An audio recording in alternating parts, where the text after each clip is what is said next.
Hey, welcome. So today we're going to talk about a massive health crisis that honestly has nothing to do with what's on your plate or how many times you hit the gym. Nope, this is about something way more fundamental, our connection to other people. And the cure? Well, it might just be easier than you think. Let's get into the science of friendship. Have you ever felt that? That weird feeling of being lonely in a crowded room? If you have, you should know you are absolutely not alone in feeling that way. It's this strange paradox a lot of us are dealing with. And as we're about to see, it's so much more than just a passing mood. It has real serious consequences. Okay, get ready for this, because this is the bombshell comparison that comes straight from the US Surgeon General. The science is in, and it's crystal clear. Being chronically lonely can be just as bad for your physical health as smoking 15 cigarettes every single day. And no, that's not an exaggeration. It's a major health warning. Let's actually put some numbers on that because they're pretty startling. First up, long-term loneliness jacks up your chance of dying prematurely by a whopping 26%. It doesn't stop there. It also increases your risk of heart disease by 29%. And your risk of having a stroke, that goes up by 32%. Just let that sink in for a second. We're talking about health risks that are even greater than the ones tied to obesity or not getting enough exercise. So why is this happening? Well, when you're chronically lonely, your body is basically stuck in a constant state of high alert. It's flooding you with stress hormones like cortisol, which causes inflammation and over time just wears down your body. And that is exactly why so many scientists are now calling loneliness the new smoking. It's this quiet, invisible epidemic that's affecting millions of us. So just how widespread is this? Well, about half, 50% of all adults in the US say they feel lonely. That means that, statistically, 1 out of every 2 people you see today is probably struggling with this.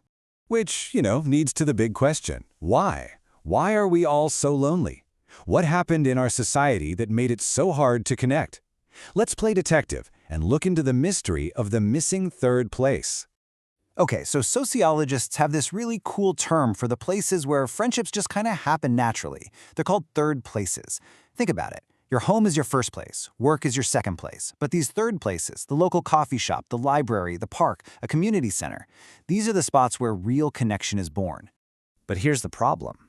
These vital social hubs, they're disappearing. As we built more car-dependent suburbs and seen local shops and clubs close down, we've just lost those chances for the spontaneous, run-into-your-neighbor kind of moments that actually build a community. And this quote just hits the nail on the head, doesn't it? For so many of us, life has become this isolated shuttle, home to work, work to home. And there's just not much space left for the casual, unplanned chats that spark friendships.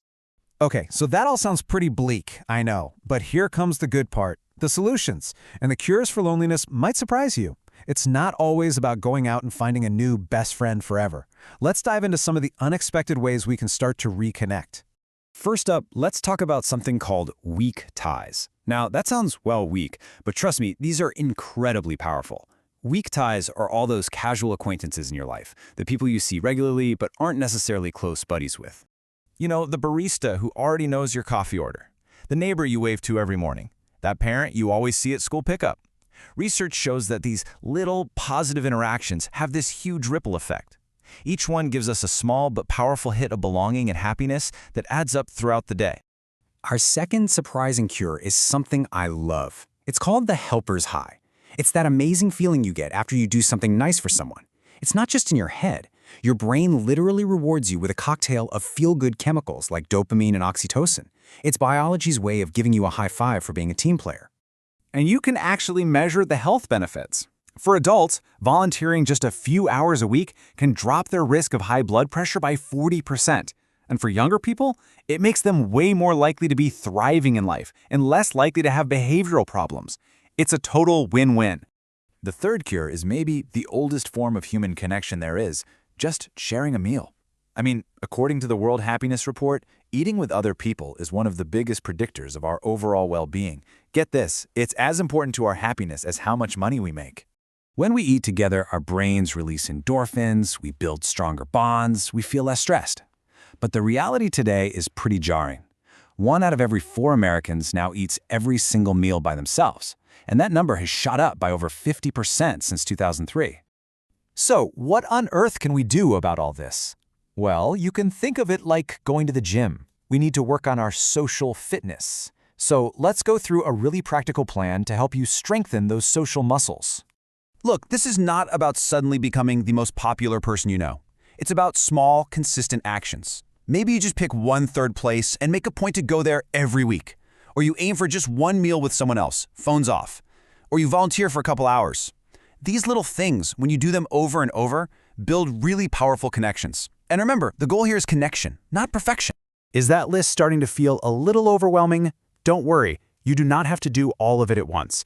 Let's make the very first step incredibly, ridiculously simple. Okay, here's your challenge for this week. Just pick one. Seriously, that's it. Smile at a stranger, text one friend, say hi to your neighbor. Any one of these tiny actions is a huge win. It's the first rep in your social workout. So, what's the big takeaway from all this? I hope it's this. Your friendships and your social connections, they are not a luxury. They're not just a nice-to-have thing. They are an absolutely essential part of your health, just as critical as what you eat or how much you sleep if you want to live a long, healthy, and happy life. And that leaves us with this final thought. Loneliness might be the new smoking, but the really good news is that every single one of us has access to the cure. And unlike quitting smoking, building friendships is something that can start feeling good right from the very first step. Thanks so much for hanging out with me today.